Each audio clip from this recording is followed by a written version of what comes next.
ሰላም እንዴት ናችሁ? በዚህ ሳምንት በርከት ያሉ ጉዳዮች ሆኑ ከነዛ መካከል ለዚህ ሰዓት ለእናንተ የተመረጡትን እነግራለሁኝ። አብረን እንቆይ። ያው በዚህ ሳምንት ከሆኑ ጉዳዮች መካከል ቀዳሚ የምናደርገው የገና በዓል ነው። ለመላው የክርስትና እምነት ተከታዮች አልፎ ብንገናኝም እንኳን አደረሳችሁ። ዋዜማውም ያማረ ነበር። በዓሉም እጅግ በጣም የደመቀ ነበር።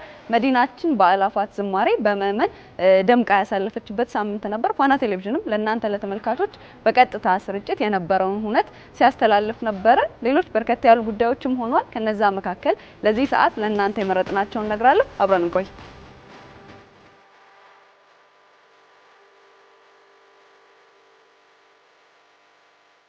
ከቅርብ ዓመታት ወዲህ በሀገራችን የተለያዩ የስራ ኃላፊነቶች ላይ ሴቶች በደንብ የስራ ኃላፊነት እየተሰጣቸው እየተመለከትን ነው የምንገኘውና ይሄ በጣም ደስ የሚል ነገር ነው። የተሰጠን የስራ ኃላፊነት ላይ ደግሞ በደንብ ጥሩ አድርጎ በመስራት አንታማም ብዬ አምናለሁኝ። በተለያዩ ስራዎች በዓለም አቀፍ ደረጃ ስማችንን ያስነሱ በርከት ያሉ ሴቶች አሉ። ከነዛ መካከል ግን አትሌቶች ቀዳሚ ቦታውን ይዛሉ። ምክንያቱም ብዙ ጊዜ ሲሄዱ ያው ራሳቸውን ብቻ ይዘው አይሄዱም፣ ሀገራችንንም ጭምር ይዘው ስለሚሄዱ ከባንዲራው ጋር ከፍ የሚያደርጉትም ስም አለና አብዛኞቹ የተለያዩ ሀገራት ላይ የሚካሄዱ ውድድሮች ላይ በተለይ በረጅም ርቀት በጣም ጥሩ የሚባል ታሪክ ስላለን ሚዲያዎች ስማቸውን ሲያነሱ የነዚህ ኢትዮጵያውያን ሴቶች የአእምሮ ጥንካሬ ጽናታቸውና የማሸነፍ ትግልና እልሃቸው ለብዙ ጊዜ ለረጅም ዓመታት ስኬታቸው ትልቅ ምክንያት ነው ብለው ያነሳሉ። ይህንንም ሲያነሱ ደግሞ እና አትሌት ደራርቱ ቱሉ፣ ጥሩነሽ ዲባባና መሰረት ደፋር በቀዳሚነት የሚነሱ አትሌቶቻችን ናቸው። ይህንን ስንል አትሌቲክስ ላይ በጣም ትልቅ ስም ስላለን ወንዶቹም በጣም ቆንጆ የሚባል ሪካርድን ይዘው ስማችንን የሚያስነሱ ናቸው። ለዛሬ ሴቶቹን ስለመረጥኩ ነው። በዚህ ሳምንት በርከት ያሉ ሀገራዊ ጉዳዮቻችን ላይ የሰሩ የተመረጡ እንቁ ሴቶቻችን ተሸልመዋል። ፈቲያ ደግሞ እዛ ቦታ ላይ ተገኝታ ነበር። ያዘጋጀችልናል። እኔ ቡና ይልጣል።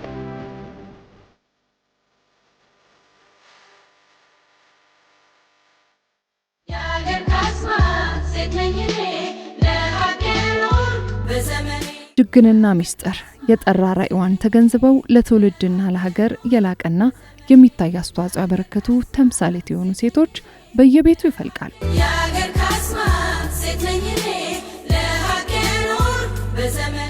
ቤቷን በፈገግታ ደግሞ ሀገሯን በልቧ የምታሞቀው ሴት ታዲያ አቅሟን ሳሰስት በትጋት ለስኬት ትደርሳለች።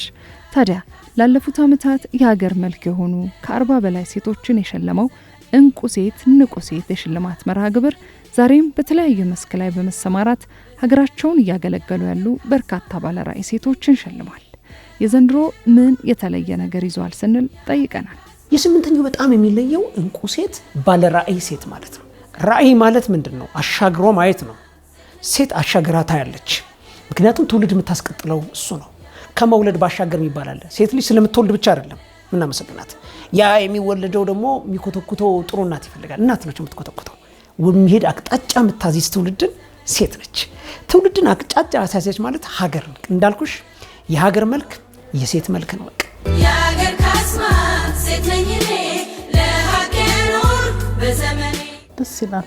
አንድ ሰው የሆነ ነገር ሲያደርግልሽ ወይ ደግሞ ሲሸልምሽ ሌላ ኃላፊነት ነው የሚሰጥሽ ባይዘወይ እና ደግሞ ሰው በምንም መልኩ ከጎን ሲቆም ያጠነክርሻል። እውነቴን ነው። በጣም ነው ደስ ያለኝ። ለኔ ኢነርጂ ነው ይሄ ሽልማት። ነገ ደግሞ የተሻለ እንድሰራ አደራ ነው። ሽልማት ስትቀበይ በቃ በዛ በተሰጠሽ ሽልማት ልክ አንቺ ሆነሽ መገኘት አለብሽና እኔ ደስ ብሎኛል በሽልማቱ። ሞር ኢነርጂ ነው የሆነኝ። በጣም ነው ደስ ያለኝ። የሀገር ካስማ ሴት ነኝ እኔ ለሀገር በዘመኔ። የህይወት ውጣ ውረድ የሴትነት ኃላፊነት ሳይበግራቸው ከራሳቸው አልፈው ለሌሎች ተምሳሌት መሆን የቻሉ የዘንድሮ ተሸላሚዎች እውቅና መሰረት ሆኗል። ይሄ አዋርድ ሲሰጠኝ ብዙ ሴቶች ነው ከሃናን ጀርባ ያሉት። ምክንያቱም ስፔሻል ባብል ኬር በሴቶች የተመሰረተ ነው። 80% ተጠቃሚ ሴቶች ናቸው። 80% ሰራተኛ የእያንዳንዱ የዲፓርትመንት ኃላፊ ሴቶች ናቸው። ሊደርሺፕ ላይ አቋማቸውን ጥንካሬያቸውን ያሳዩበት ድርጅት ነው። ከ126 ሰው ምገባ ነው የጀመርነው። አሁን እንግዲህ ከ5000 በላይ ነው ተመጋቢ ያለው። ዋናው መመገቡ ብቻ ሳይሆን ወደ 540 ሰው አሰልጥነን የስራ እድል ፈጥረናል። ዋናው ነገር በተቋሚ ውስጥ ለብዙ ሴት ኢትዮጵያውያን በጣም አሉ የሚባሉ ኢትዮጵያ ውስጥ ያሉ ስፔሻሊስቶች ዴንታል ሰርጅኖች 90% የሚያህሉትን የሴቶችን ያሳተፈ ትልቅ ተቋም በመገንባቴ እና ደግሞ በህይወት ተሞክሮዬ ለብዙ ሰዎች ማህበራዊ ኃላፊነቴን ስለምወጣ እንደ ሴት ልጅ ብዙ ፈተናዎችን አሳልፌ ዛሬ ግን ለብዙ ሴቶች የስራ መሰማሪያ የሆነ ተቋም ነው ቢልድ ያደረኩት።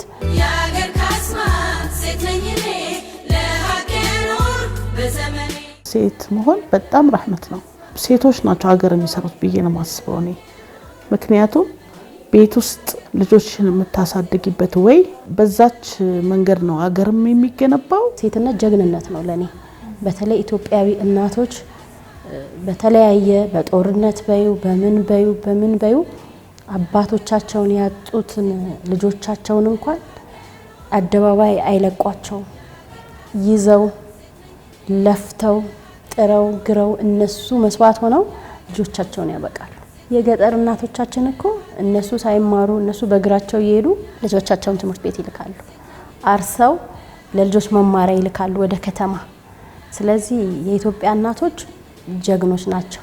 ይሄ አዋርድ ኢትዮጵያውያን እናቶች ብዙ ነገር ሳክሪፋይ አድርገው ልጆች ለሚያሳድጉ ለነሱ ነው ይሄ አዋርድ ነው ያልኩት። መንግስታዊ ተቋማት ላይ አሉ አብረን ተመካክረን ሀገራዊ ፋይዳ ያላቸውን ክሱና ምንድነው ሀገራዊ ኢምፓክት ሀገር ነች ብለናል። ሴት ልጅ ባለራዕይ ሴት እያንዳንዳቸውን ብታያቸው ሀገር ላይ የተለየ አሻራ አላቸው። የሀገር ካስማ ሴት ነኝ እኔ ለሀገር በዘመኔ። የኔ አንደኛ አቅም ጉልበቴ ሁሉ ነገሬ የሆነው እግዚአብሔር ነው። በጣም እግዚአብሔርን አምነዋለሁ። በመንፈሳዊ ነገሬ ብርቱ ነኝ። እግዚአብሔር ጉልበቴ ነው። ሌላው እንደ ሰው እኔ 9ኛ ክፍል እያለሁ ጀምሮ ዶን ዴንታል የኔ ቤተሰብ ነውና ዶክተር አሸብር እዛ ከትምህርት ቤት ከሃይስኩልም ስመለስ ዶን ሄዳለሁ። የውጭ ዜጎችን አያለው እዛ የሚሰሩትን በጣም ኢንስፓየር ያደርጉኝ ነበር። እሱ የሚሰራውንም ስራ በወቅቱ በዛን ጊዜ አያለው ብዙ ነገር። ከዛ በቃ ወደ ዴንታል የጥርስ ሐኪም መሆን የዛኔ በትንሽነቴ ነው ውስጥ የገባው። የሀገር ካስማ ሴት ነኝ እኔ ለሀገር በዘመኔ። በእርግጠኝነት ይህን የሚያዩ ሰዎች ከዚህ በፊት አያውቁትም ነበር። አሁን ደግሞ በልዕቀት ያውቁታል። በቴክኖሎጂ አዘምመን በጣም ኤአይውን በደንብ ተጠቅመን ተደራሽነቱን አስፍተን ባለን ኢትዮጵያ ያላትን ነገር ሁሉ በተለይ ደግሞ የተለያዩ ክፍለ ሀገራት ላይ እንሄዳለን። አዲስ አበባ ብቻ አይደለም እኮ ሴቶች ያሉት። ቀጥሎ አትጠረጠሪ ምስራቅ አፍሪካ ላይ ቆንጆ አድርገን እናቀርባለንና እንዲህ እያለን ወደ ኢንተርናሽናል ማድረግ ኢትዮጵያ እኮ የሰው ልጅ መገኛ ነች ተብሎ ዳሴት ከዚህ ይሄን ሰውም የተነሳው ከዚህ ነው። እንቆችንም ከዚህ እናስነሳለን ማለት ነው። የሀገር ካስማ ሴት ነኝ እኔ ለሀገር በዘመኔ። እኔ መመክረው ለሴቶች እህቶቼ ለእናቶቼ ለሙሉ ለኢትዮጵያውያን ሴቶች የምናገረው ሊደርሱ ያሰቡትን ነገር ሁሉ ጊዜ ሲተኙም ሲነሱም ስለሱ ነገር ብቻ ነው ማሰብ ያለባቸው። በመጀመሪያ ደረጃ እግዚአብሔርን ፈርተው በጥበብ ግን ላሰቡለት ዓላማ በታማኝነት መስራት ይኖርባቸዋል። ሰዎች የሰሩትን ስራ አውጥተሽ ማሳየት ትልቅ ነገር ነው። ምክንያቱም ሌሎችም እንዲከተሉ ሌሎችም ያንን ስራ እንዲሰሩ ያደርጋልና በዚህ አጋጣሚ ይህንን ፕሮግራም ያዘጋጁት ከልብ በጣም ነው ማመሰግነው። በአመት 2 ለሀገር እርካብ ለሆኑ ሴቶችን የሚሸልመው የእንቁ ንቁ ሴቶች የሽልማት መርሃ ግብር ዘንድሮ ለ10 ባለራዕይ ሴቶች እውቅና ሰጥቷል። የሀገር ካስማ ሴት ነኝ እኔ ለሀገር በዘመኔ። ዘ ጆርኒ ኦፍ ሁማኒቲ በሚል መጠሪያ የተሳለው ስዕል 2020 ላይ የኮቪድ ወረርሽኝን ተከትሎ የተሳለ ስዕል ነውና ይሄ ስዕል ደግሞ በእንግሊዛዊ ሰዓሊ ሳሻ ጃፍሩ የተሰራ ነው። በጊነስ ወርልድ ሪከርድ ስም ላይ ሪከርድን መያዝ ችሏል። እስካሁንም ይሄ ሪከርድ እንደተጠበቀ ነው የሚገኘው። በዋነኝነት ደግሞ ሪከርድ ሊያዝ የቻለበት ምክንያት 2 የእግር ኳስ ሜዳዎችን ያህል የሚሰፋ ሸራ ላይ ስለተሳለ ነው። በዓለማችን የስዕል ታሪክም በዚህን ያህል ስፋት የተሰራ የመጀመሪያው ስዕልም መሆን ችሏል። ይሄ ስዕል አጠቃላይ የተሸጠበት ወይም ያስገባው ገቢ 62 ሚሊዮን የአሜሪካን ዶላር ነውና ሰዓሊው ዘ ጆርኒ ኦፍ ሁማኒቲ በሚል መጠሪያ የጠራው ስዕሉን በወቅቱ በተለይ ወረርሽኙን ተከትሎ ተከትሎ ከቤት መውጣት የማይችሉ ትምህርታቸውን መከታተል ላልቻሉ በተለይ ህፃናቶች ላይ ትኩረቱን አድርጎ ድጋፍ ያሰባሰበበትን ያንን ድጋፍም ደግሞ ለነዚህ ሰዎች ያደረሰበት የስዕል ስራውም ጭምር ሆኗል። ወረርሽኙን ተከትሎ በርከት ያሉ ሰዎች ስራቸው ተስተጓጉሎ ነበር።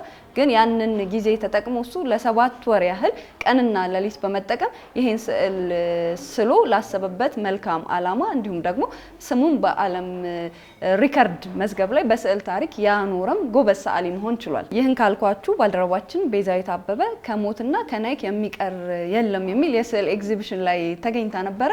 እባክሽን ቤዛዊት። ሰዓሊው ዳዊት ገረሱ ነው። በቅርቡ ለእይታ ክፍት አድርጎት የቆየው የስዕል ኤግዚቢሽኑ መጠሪያ ደግሞ ከሞትና ናይክ ከማድረግ የሚቀር የለም የሚል ነው።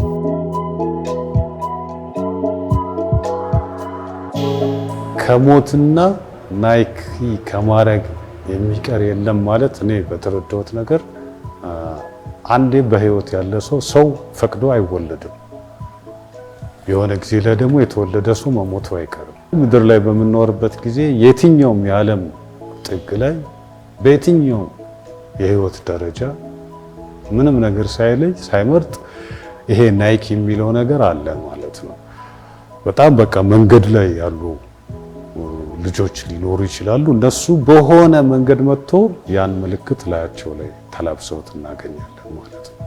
የኔ አርስቱ ይሄኔ አርስቱ ከሞት ሰው ልጅ የተወለደ እንደማይቀየረው ናይኪም የዛን ያህል ጉልበት ይዞ በሁሉም ሰው ላይ ተደራሽ ሆኗል ማለት ነው።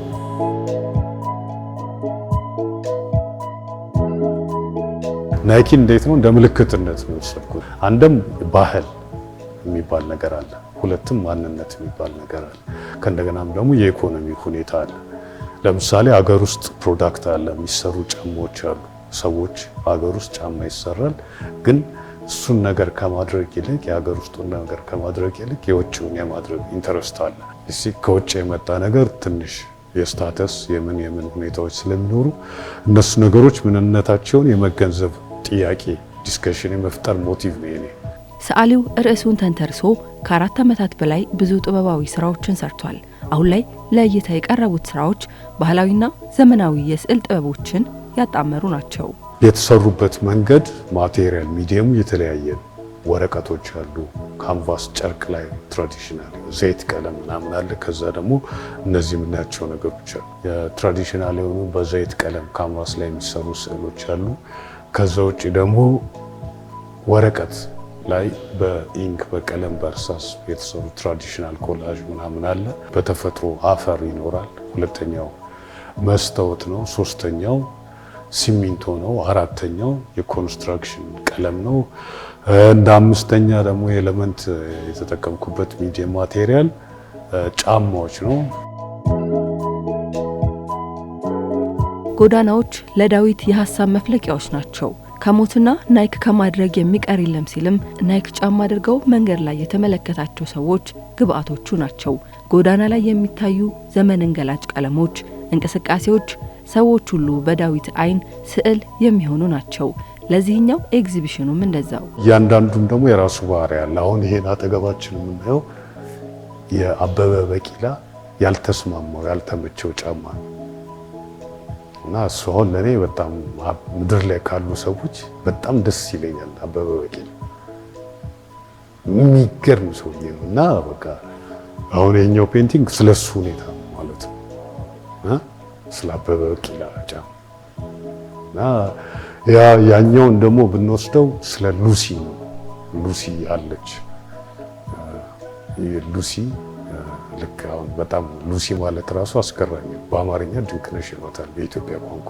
የተለያዩ እነዚህ ደግሞ አሁን ከመንገድ በየሰፈራችን ያሉ አዲስ አበባ ውስጥ ህፃናት ልጆች ናቸው። ሃይላንድ በመስራት ምናምን የሚኖሩ ልጆች ናቸው። እነሱ ልጆች ደግሞ አይሽ የጊዜው ምልክት ናቸው። እኔ ያረኩት ምንድነው እነዚህ ልጆችንና ናይኪውን ጎን ለጎን ነው ያስቀመጥኩት። ይሄ 2000 ብር ነው። ይሄ 3000 ገንዘብ ባለኝ ቁጥር ይሄ ቶርሽን የሚባል ነገር ገባ ለማጥፋት ነው። መሬቱን ደግሞ መሬቱ ስትቀብረው ደግሞ ያበላሸዋል መሬቱ። ከውጭ ሀገር ወደ ሀገር ቤት የሚገቡ ሰልባጅ የናይክ ጫማዎችን ትኩረት አድርገው ሸራ ላይ ካሳረፋቸው ስራዎቹ ባሻገር ጫማዎችን በዘመናዊ የስዕል ጥበብ ከኤግዚቢሽኑ ተሰይመዋል። 3500 ብር የሚሸጥ ሰከንድ ሃንድ ወይም ቶርሽን የሚባለውን ጫማ በሆነ መንገድ እነዚህ ጫማዎች ላይክ በቃ ከጫማነት እንዲወጡ ነው የኔ ዋናው እንትን። ለምን እዚህ ጋር ጫማዎች ሰርቻለሁ፣ እዚህኛው ቦክሶች ውስጥ ግን የከፈልኩባቸውን ጫማዎች እንዲወገዱ ነው ያደረኩት። ግን ሳስወግደው ኤስቴቲክ ስነ ጥበባዊ በሆነ መንገድ ነው እንጂ ዲስትራክቲቭ ወይም በማጥፋት መንገድ ሳይሆን እሱ ኤሌመንቱ ያው እንዳልኩሽ ያው ቀለሞች አሉት። ግሬ ቀለም አለው። ግሬ አሁን ከተማችን ውስጥ ካለው የቀለም ባህሪ ወይ ዶሚናንስ ወይ ማኒፌስቴሽን አካባቢ የሚገኝ ነገር ነው። እሱ ነገር አለ። ኮንክሪት አለ፣ አሁን ኮንስትራክሽን አለ፣ መስታወቶች አሉ። ለአንድ ወር ክፍት ሆኖ በቆየውና ዛሬ በሚጠናቀቀው የስዕል ኤግዚቢሽኑ ጫማ በልዩነት የተዳሰሰ ሲሆን ባህልን መጠበቅና በሌሎች ባህል ያለመዋጥ የስዕሎቹ ማጠንጠኛ ሀሳቦች ነበሩ። በሳምንቱ በርከት ያሉ ጉዳዮች ሆኑ። ከነዛ መካከል ለዚህ ሰዓት ለእናንተ የመረጥነውን ነገርኳችሁ። አሁንም ግን ፋና ቀለማት በቀጥታ ስርጭት ከበርካታ ጉዳዮቹ ጋር ከእናንተ ጋር ቆይታ ያደርጋል። በፋና ቴሌቪዥን እንዲሁም ደግሞ በፋና ፕላስ የመዝናኛ ቻናላችን ከኛ ጋር ቆይታችሁን ስትቀጥሉ ፋና ቀለማትን ተከትሎ ደግሞ በጣም የሚያጓጓ ግማሽ ፍጻሜ ላይ ደርሰው ፋና 80 የዳንስ ውድድርም ለእናንተ ለተመልካቾች ዛሬ ይቀርባል። 4 ቡድኖች አሉ። 2ቱ ተሸኝተው 2ቱ ለፍጻሜ የሚደርሱበት በጣም አጓጊ ቀን ነው። ስለዚህ እሱን እንድታዩ እንዲሁም ደግሞ በፋና ፕላስ ሌሎች የመዝናኛ ጉዳዮቻችንም ከእናንተ ጋር እስከ ምሽት ድረስ ስለሚቀጥሉ አብራችሁ እንድትሆኑ በአክብሮት ጋብዛለን። እንቀጥላለን።